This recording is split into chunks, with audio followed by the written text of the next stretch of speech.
बिस्मिल्लाहिर्रहमानिर्रहीम, अस्सलाम वालेकुम। नूरुल आपकी खिदमत में हाजिर है। कहानी बड़ी अजीब व गरीब सी आई है कि बुशरा बीबी और इमरान खान का बेटा, एक नया बच्चा इस दुनिया में आना और फरागोगी की प्लानिंग, हकीम साहब की दवाइयाँ और फाइनली इमरान खान साहब ने टेस्ट कराने से क्यों इनकार कर दिया।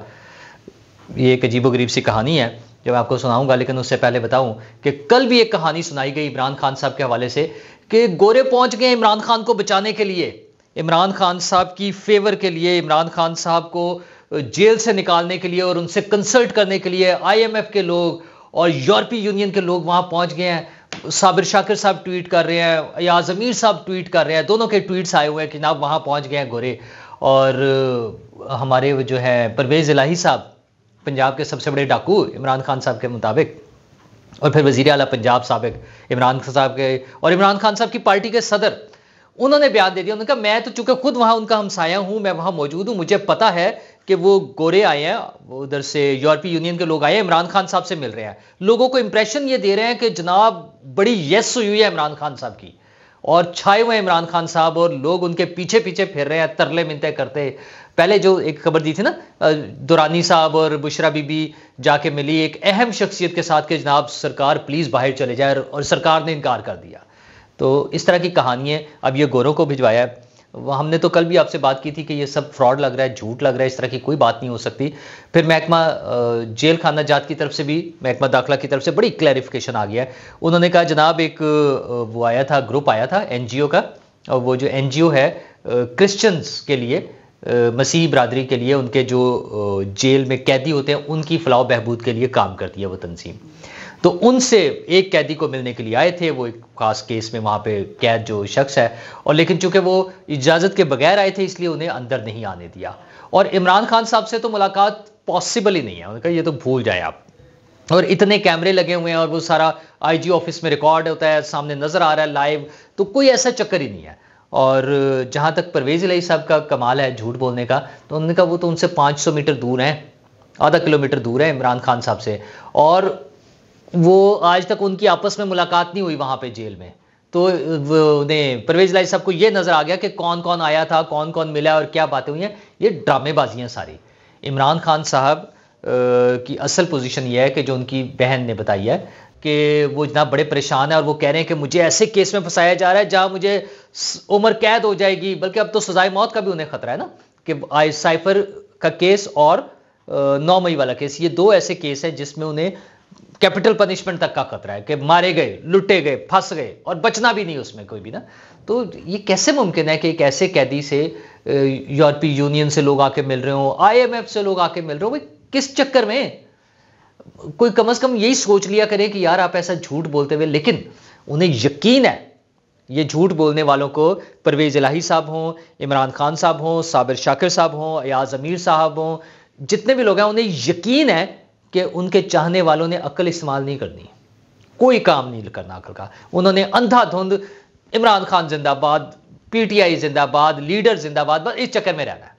और यार थोड़ी सी तो अक्ल इस्तेमाल कर लिया करें। बार वो मोहतरमा ने बताया, और उसमें जो सबसे मज़ेदार बात है, उन्होंने मजीद मायूसी इमरान खान साहब की जो बता रहे हैं और बोंगी, वो ये है कि इमरान खान साहब डोनाल्ड लू के खिलाफ केस करने जा रहे हैं अमेरिका में। पाकिस्तान में केस हुए नहीं उनसे, मतलब 16 दिसंबर 2022 को गुज़श्ता साल उन्होंने ऐलान किया था कि वो शाहजेब खानजादा और जियो के खिलाफ केस करने जा रहे हैं। वो उन्होंने घड़ी वाला केस ले आए थे ना, ला के बंदा बिठा दिया सामने, सुना दी सारी बातें, तो बिस्ती बहुत हो रही थी, तो उस पर उन्होंने एक फौरी वो कवर करने के लिए, मिट्टी डालने के लिए, थोड़ा सा डैमेज कंट्रोल के लिए उन्होंने बयान दे दिया था कि जनाब हम तो जियो को और शाहजेब खानजादा को सू कर देंगे, अदालतों में ले जाएंगे, लाहौर में भी, पाकिस्तान में भी और दुबई में भी, और पता नहीं क्या कर देंगे। तो साल गुजर गया, तकरीबन 11 महीने से ज़्यादा हो गया, 11 महीने साढ़े तो 1 महीना टोटा, याद है ना वो सेल जब लगती थी तो ये कहानी आती थी, ये तो स्लोगन आता था ये।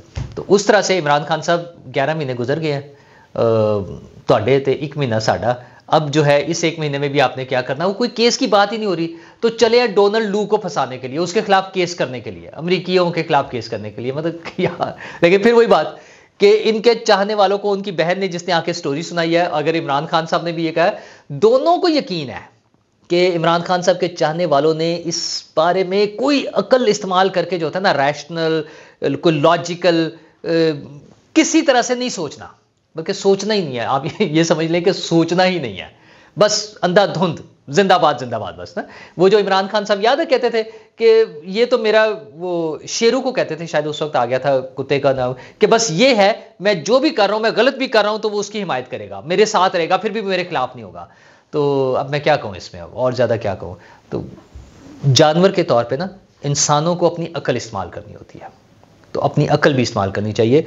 कोई भी पॉलिटिकल लीडर 100% दुरुस्त नहीं हो सकता, 100% गलत भी नहीं हो सकता, मैं ये भी बात मानने को तैयार हूँ। उसकी बहुत सी बातें ठीक भी हो सकती हैं या कुछ बातें ठीक भी हो सकती हैं। इसी तरह कोई भी लीडर हो, वो नवाज शरीफ साहब हों, वो इमरान खान साहब हों, वो आसिफ जरदारी साहब हों, वो मौलाना फजलुर रहमान साहब हो, कोई भी सियासी लीडर जो है, ह्यूमन बींग्स है ना, 100% दुरुस्त नहीं हो सकते।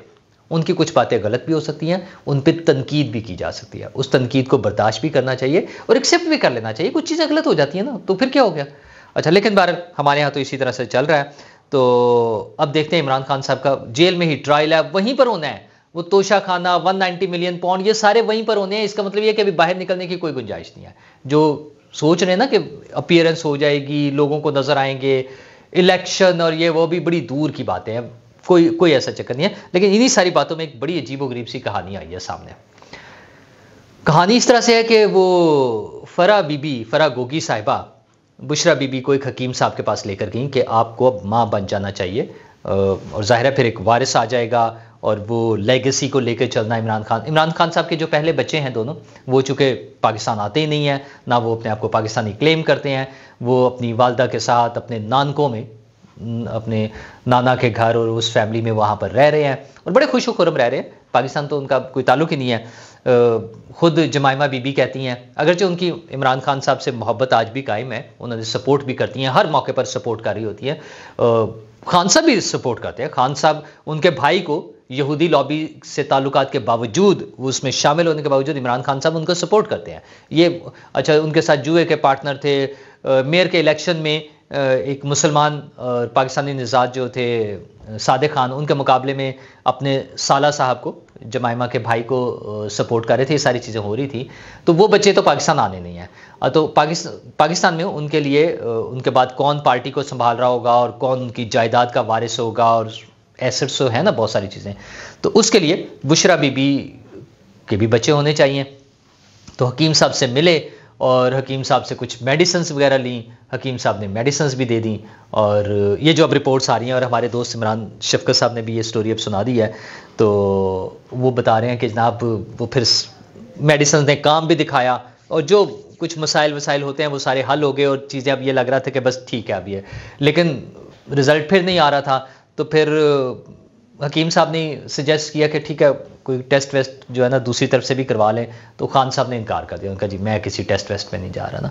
तो वो कहानी तोड़ चढ़ी नहीं कुछ, लेकिन वो लोग अब मौजूद हैं जो ये सारी बातें खैर बताने वाले भी, और हकीम साहब भी मौजूद हैं। हाँ, हकीम साहब को लालच भी, ज़ाहिर है खिदमत कर रहे थे वो, तो उसके बदले में जो उन्हें मुआवजा मिल रहा था वो एक तो कैश या जो भी करंट उसमें था सीन में, वो तो था ही। उसके साथ साथ उनसे वादा किया जा रहा था कि उनके लिए एक बड़ा रिसर्च इंस्टीट्यूट जो है ना, वो कुछ ये तिब्बे यूनानी कह लें या देसी अद्वियात, तरीका इलाज, आयुर्वेदिक तरीका इलाज, इस किस्म की चीज़ों के लिए एक प्रॉपर इंस्टीट्यूट उन्हें बनाकर दे दिया जाएगा सरकारी सतह पे। तो वो ज़रा ना होता ना, पता कि अब बड़ी गेम में जा रहे हैं हकीम साहब। तो वैसे अच्छे हकीम साहब हैं, थोड़े से नोन भी हैं कुछ ख़ास सर्कल्स में, तो उनसे ये सारा कुछ हो रहा था। अच्छा, अब ये बिल्कुल एक बज़ाहिर तो नॉर्मल सी चीज़ है, एक फैमिली का, मियाँ बीवी का, उनके दोस्तों का आपस में सारे मामलात, लेकिन वो अजीब इसलिए लगता है कि अब क्या कहूँ, जो कहानियाँ चल रही होती हैं ना, फिर उसमें इस पर बहुत ज़्यादा डिटेल से अब क्या बात हो सकती है, बस इतनी सी स्टोरी है सिर्फ ये तो। लेकिन वो चीज़ें कामयाब नहीं हो सकें। और अब इमरान खान साहब का जो लेगेसी है, खैर जब ये चीज़ें हो रही थी तब तो ये भी नहीं पता था ना कि 9 मई हो जाएगा, तब तो शायद ये भी नहीं पता था कि हुकूमत जाएगी। तब तो सिर्फ ये था कि बस अब आ गया है तो 20-30 साल के लिए वन पार्टी सिस्टम चलना है। और बाजवा साहब ने कह दिया है, आगे वो आ रहे हैं, फैज़ हमीद साहब आ रहे हैं, तो अब ये सारा सिलसिला बस इसी तरह चलेगा। सब रावी चैन ही चैन लिख रहा होगा और इमरान खान साहब की हुकूमत होगी, सारी पार्टियों को एलिमिनेट कर दिया जाएगा, ना कोई नून लीग, ना कोई पीपल्स पार्टी, ना मौलाना, कोई भी नहीं होगा। कराची भी मिल गया तो एमक्यूएम भी फारिग, तो बस गलियां सूंजियां और मिर्ज़ा यार बीच में फिर रहा होगा और इमरान खान साहब अकेले ही दंदनाते फिर रहे होंगे, दौड़ रहे होंगे और उनकी हुकूमत होगी। और आइंदा आने वाले बच्चे जो हैं वो तो आगे हुकूमतें चलाएंगे ही। तो 20-30 साल, 50 साल, one party system, China model, इन सारी चीज़ों के साथ हो रहा था। लेकिन सारी चीज़ें इंसान की प्लान की हुई नहीं चलती हैं, कुछ प्लानिंग्स कहीं और भी हो रही होती हैं। और जब बहुत सारी 2 नंबरियाँ हो रही हो ना, तो वो सारी 2 नंबरियाँ बहुत लंबे अरसे के लिए नहीं चलती। कोई नेचुरल प्रोसेस से चीज़ें चल रही हो ना, आगे चलती हैं, वो और बात है। जो ये स्क्रिप्टेड इस तरह से करके, ड्रामाटाइज करके जो बनाने वाली चीज़ें होती हैं, ये बहुत ज़्यादा देर नहीं चलती। तो फिर वो नहीं चल सकी, वो सारी बिल्डिंगें धड़ाम से गिर गई हैं। अब वो जेल है, जेल में ट्रायल है, कैद तन्हाई है और खौफ है कि सज़ाए मौत या उम्र कैद ना हो जाए। तो हम उम्मीद करते हैं कि तमाम चीज़ें आइन और कानून के मुताबिक चलें और जिसको भी सज़ा होनी हो, जो बरी होना है, इलेक्शन में हिस्सा नहीं लेना है या लेना है, पार्टी ने आगे चलना है या नहीं चलना है, ये हुकूमत किसने बनानी है, ये सारी चीज़ें इलेक्शन समेत सब चीज़ें आइन और कानून के मुताबिक होनी चाहिए। इस वक्त सबसे खुश एक शख्स है और वो है नवाज शरीफ। और नवाज शरीफ क्या क्या प्लानिंग कर रहे हैं, और वो 8 फरवरी तो इलेक्शन की डेट है ना, वो अभी से 9 फरवरी की स्टेज पे खड़े हैं। और वो विक्ट्री स्पीच जिस पे इमरान खान साहब ने एतराज़ किया था 11 मई 2013 को, इलेक्शन के दिन, जब शाम में इलेक्शन के बाद उन्होंने एक विक्ट्री स्पीच जिसको वो कहते हैं की थी, उस पर उन्होंने एतराज़ किया था। इस मरतबा आप समझे कि नवाज शरीफ साहब ने विक्ट्री स्पीच कर दी है। वो क्या विक्ट्री स्पीच है, उन्होंने क्या बताया है, इलेक्शन के बाद का क्या सीन होगा, कैसे हुकूमत बनेगी, कौन कौन लोग होंगे, ये मैं आपको बताऊंगा अगले व्लॉग में। तब तक के लिए इंतज़ार कीजिए। अल्लाह हाफिज़।